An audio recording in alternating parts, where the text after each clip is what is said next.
Arrivés en Côte d'Ivoire depuis quelques jours, 250 Ivoiriens venus de la Centrafrique ont été répartis entre le centre d'accueil et de transit l'Oasis de l'Éternel à Ndotré et l'Institut des nouvelles techniques agricoles situé à 5 km d'Azaguié.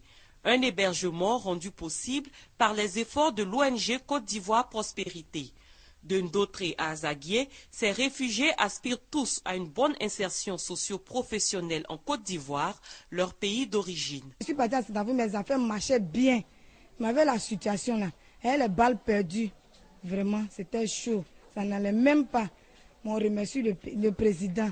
On remercie le président. S'il peut faire quelque chose pour nous, on a tout perdu. On a fait les universités.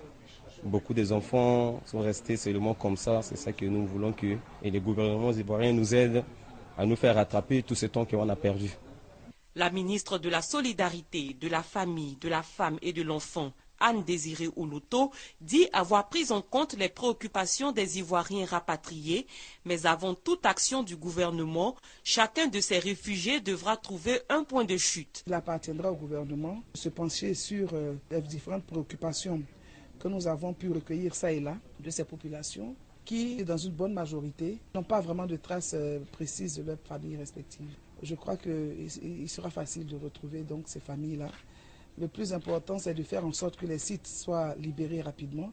Ce sont des sites de transit et ces Ivoiriens doivent vivre dans leurs familles respectives.